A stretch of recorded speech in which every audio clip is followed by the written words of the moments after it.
Bonjour et bienvenue au partage du mercredi soir. Est-ce qu'on est prêt ensemble à plonger dans la Bible et à passer un temps spécial avec notre Père Céleste? Est-ce qu'on est prêt? Let's do it! Donc, le titre de mon partage ce soir, c'est Mettre Dieu en premier. Puis là, vous allez me dire, mais Landry, ça fait des années, même des décennies que je suis chrétien, je sais comment mettre Dieu en premier. Soyez prêts à vous remettre en question comme moi je me suis remis en question. La Bible dit que Dieu doit être la priorité principale dans notre vie. Puis en fait, elle nous enseigne comment orienter nos pensées, nos actions et nos priorités autour de Dieu. Puis ce soir, on va voir 4 points très vite de base qui vont nous dire l'importance de pourquoi c'est important de mettre Dieu en premier. Donc, premièrement, c'est important de se poser la question, est-ce qu'on adore Dieu seulement? Est-ce qu'on adore Dieu? Et je dis bien Dieu avec un gros D, un D majuscule seulement. On voit dans Exode 23 qui nous dit « Tu n'auras pas d'autre Dieu devant ma face ». C'est simple, c'est clair. Ça veut dire en sorte que Dieu doit être le plus important. Puis je ne sais pas si tu es comme moi, puis que quand on prend les histoires de l'Ancien Testament, tu te poses la question, puis tu ne comprends pas pourquoi il y en a qui se prosternent devant des idoles fabriquées. Je ne sais pas si tu es comme moi, mais je me suis toujours posé cette question-là. Puis je me suis toujours dit que si je serais dans ces temps-là, je ne ferais jamais ça. Mais la réalité, c'est qu'on fait la même erreur, on fait des erreurs similaires, même à notre époque.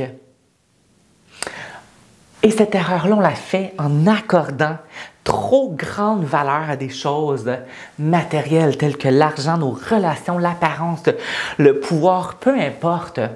La réalité, c'est qu'elles peuvent devenir des idoles. Puis ces choses-là ne sont pas mauvaises en soi ou en elles-mêmes, mais elles peuvent devenir objet d'adoration et prendre place première dans notre vie. Alors, mon challenge cette semaine, alors qu'on continue de vivre en tant que famille chrétienne, c'est de remarquer où on passe notre temps, puis où vont nos pensées cette semaine. Même si certaines activités semblent de bonnes apparences, ça semble être bien, il faut qu'on demande à Dieu qui nous révèle ce qui est devenu une idole dans notre vie. Et il faut mettre Dieu en place première. Alors ma question c'est, est-ce qu'on adore Dieu seulement avec le D majuscule qui est notre Père Céleste? Qui m'emmène à mon deuxième point. Est-ce qu'on cherche réellement d'abord le royaume de Dieu? Parce que c'est clair, Jésus nous dit de chercher d'abord le royaume de Dieu. On voit dans Matthieu 6, 33 qui nous dit « Cherchez premièrement le royaume et la justice de Dieu, et toutes ces choses vous seront données par-dessus. » Puis là, vous dites « Bon, mais Pasteur André, ça veut dire quoi? Chercher le royaume et la justice. » Je vais vous donner quelques définitions pour faciliter la chose. Ça veut dire, premièrement, qu'on devrait penser à ce que Dieu veut.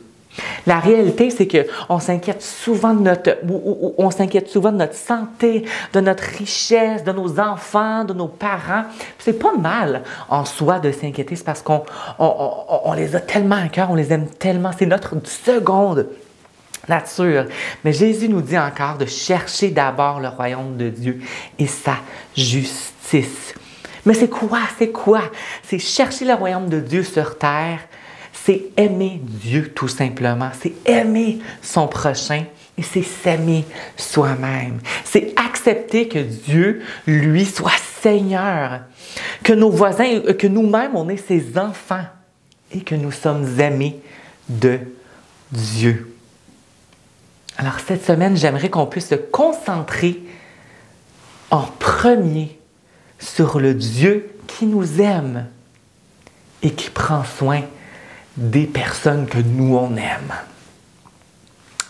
Est-ce que tu cherches d'abord le royaume de Dieu? On voit dans Jérémie 29, 13 à 14, et je paraphrase, qui nous dit « Cherche-moi de tout ton cœur. Tu me trouveras, déclare le Seigneur. » Alors, est-ce que tu cherches le royaume de Dieu avant tout. Ce qui m'amène à mon troisième point, qui est aime Dieu avant tout. Là, ce que tu me dis, pasteur André, que je dois aimer Dieu avant ma femme ou mon mari, oui. Est-ce que tu dois aimer Dieu avant tes enfants? La réponse, c'est oui. Marc 12, 30 nous dit « Tu aimeras le Seigneur ton Dieu de tout ton cœur, de toute ton âme et de toutes tes pensées, de toute ta force. » On connaît tous le chant enfant qui nous dit « Aime le Seigneur de tout ton cœur, de toute ton âme, de toute ta force et tes pensées. » Est-ce qu'on le met en pratique dans notre vie? Qu'est-ce que ça signifie? Ça veut dire aimer Dieu plus que tout au monde. Et puis, une petite histoire, c'est que Noah, là, qui est à 2 ans et demi, c'est mon fils bien-aimé d'amour que j'aime tant, qui est tellement beau. Je peux en dire plein, mais bref, il est au stage du moi d'abord. Hein? Je l'emmène des fois chez ma sœur voir son cousin, puis ils sont vite à faire comme « Non, moi je partage pas, ça c'est à moi. Moi, à moi, à moi, à moi, à moi. » Puis, la réalité, c'est qu'on n'a même pas appris ça. C'est naturel chez l'être humain ou chez l'enfant d'avoir cette mentalité-là, du moi d'abord. Mais la réalité et la vérité qu'on voit dans la Bible du début à la fin, qui est claire, nette et précis, c'est que Dieu passe en premier. C'est une bonne chose, hein, parce que sans Dieu, en fait, il n'y a rien. Toi, tu ne seras pas là, moi, je ne serai pas là, notre voisin ne sera pas là, il n'y aura pas d'arbre, il n'y aura pas d'air, il n'y aura pas rien. Sans Dieu, il n'y a pas de vie. C'est pour ça qu'il est nécessaire d'aimer Dieu et de lui être fidèle en toutes choses. Ce qui me fait penser à notre génération d'aujourd'hui, c'est tellement en l'encontre de l'opinion publique que certains thérapeutes vont nous dire « Occupe-toi de toi-même d'abord, travaille ton estime de soi, fais ce que tu aimes, fais ce qui te rend heureux. Si tu ne prends pas soin de toi-même, qui d'autre va le faire? » Nous, on a un Dieu qui va prendre soin de nous. Aimer Dieu en premier signifie l'aimer avec tout ce qu'on a chaque jour. Dieu en premier dans mes pensées, dans mes pas, dans mes paroles, dans mes conduites, dans mes relations avec les autres, dans tout ce que je fais, dans tout ce que je dis. Dieu en premier. Si on fait ça tous les jours alors qu'on se lève et tous les jours, notre attitude du moi d'abord, qui fait partie de notre héritage, va prendre le bord. Marc 12, 30 nous dit encore, « Tu aimeras le Seigneur, ton Dieu, de tout ton cœur, de toute ton âme, de toute ta pensée et de toute ta force. » Est-ce que tu aimes Dieu avant tout? Ce qui m'amène à mon dernier point, qui est faire confiance à Dieu plutôt qu'à soi-même. Ça, pour moi, c'est le plus gros. La Bible dit de ne pas se fier à notre propre sagesse, mais de faire confiance à Dieu. On va dans Proverbe 3, 5 à 10 qui nous dit « Confie-toi en l'Éternel de tout ton cœur et ne t'appuie pas sur ta sagesse. Reconnais-le dans toutes tes voies et il aplanira tes sentiers. » On va dans Psaume 13, 6 qui nous dit « Moi, j'ai confiance en ta bonté. » On peut le lire, on peut le chanter pour dire « J'ai confiance en ta bonté, la vie est belle, j'ai confiance en toi. » Mais est-ce qu'on le vit réellement? Puis je me suis posé, c'est quoi faire confiance à Dieu? Puis moi, je l'ai vu comme ça. Faire confiance à Dieu, c'est passer du temps avec lui, tout simplement. Il ne faut pas se compliquer la vie. Il ne faut vraiment, vraiment, vraiment pas se compliquer la vie. Si on parle premièrement d'argent, est-ce qu'on fait confiance à Dieu dans le domaine de l'argent? C'est un gros domaine ces jours-ci, le domaine de l'argent. Des fois, c'est ce qui cause même des frictions dans le couple, des frictions dans les familles. Mais est-ce qu'on laisse Dieu s'occuper de notre argent? On le sait, là, la Bible nous dit que Dieu va prendre soin de nous, il va nous donner de la nourriture, il va nous vêtir, il va nous donner un abri. Mais est-ce qu'on croit réellement? Ou est-ce qu'on essaie souvent de se débrouiller par soi-même plutôt que d'attendre l'intervention divine de Dieu? Parce que la réalité, c'est que souvent, quand on n'a pas l'argent ces jours-ci, on fait juste la mettre sur le crédit. On a plus de confiance à notre carte de crédit qu'à Dieu. Puis là, j'ai rien contre les cartes de crédit, pas du tout. Mais est-ce qu'on fait vraiment confiance à Dieu à 100% dans le domaine de l'argent? Ça, c'est juste un domaine. Si je parle du domaine du temps, est-ce qu'on fait confiance à Dieu avec notre temps? Lorsqu'on regarde notre agenda, premièrement, est-ce qu'on a un temps de céduler avec lui dans notre agenda? Et deuxièmement, est-ce qu'on a confiance dans le temps pour soit avoir une promotion, dans le temps pour avoir ci, pour avoir ça, pour avoir ça? Est-ce qu'on fait confiance au temps ou au timing, si on peut dire ça comme ça, de Dieu? Faire confiance à Dieu, c'est passer du temps avec lui. Lorsque vous recherchez sa présence, vous apprenez à mieux le connaître et vous discernez peu à peu ce qui lui est agréable. Mais aussi, ce que j'aime, c'est au contraire, ça nous permet de discerner ce qui le déçoit dans ce qu'on fait.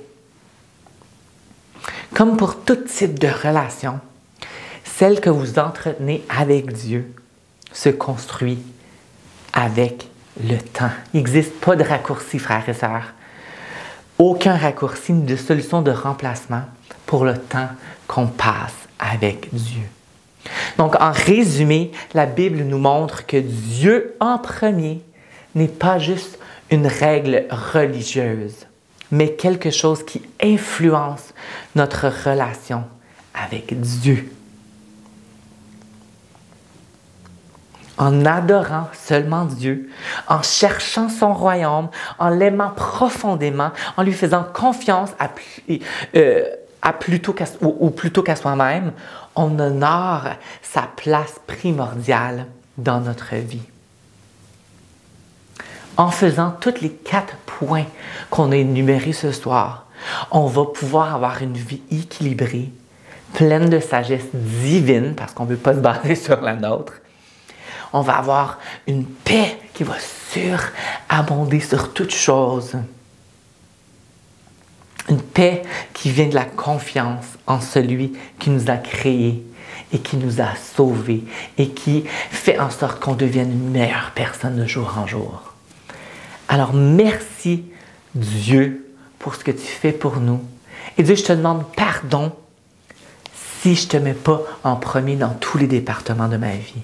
Alors qu'on va embarquer dans ce champ, je prie que tu puisses nous illuminer les choses qui ne sont pas de toi dans notre vie, ou des idoles qui ont peut-être pris le dessus dans notre vie, Seigneur, qui peuvent être très subtiles. Merci pour la transformation que tu vas faire dans notre vie. Et je prie qu'on puisse être une église, des frères, des sœurs qui puissent te mettre en premier dans notre vie. Amen. Alors, bonne écoute au prochain chant. À la prochaine.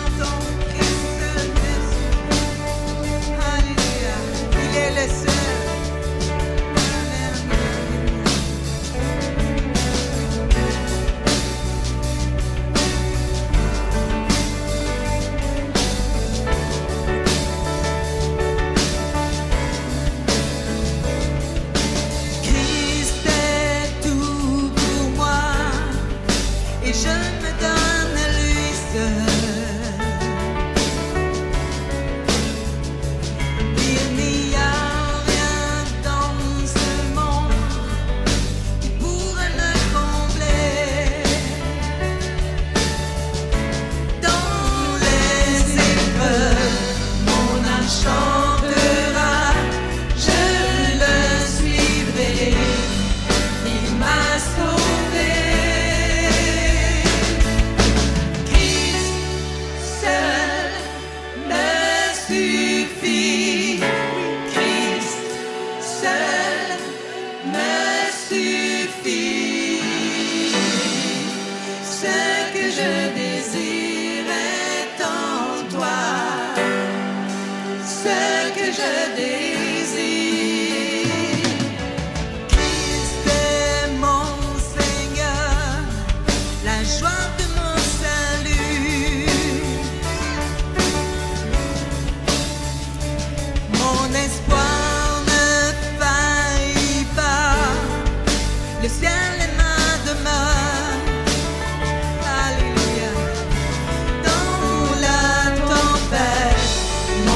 chantera, il me soutient.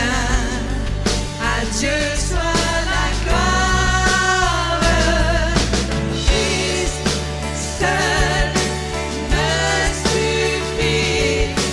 Christ seul me suffit. Ce que je désire est en toi. Ce que je désire.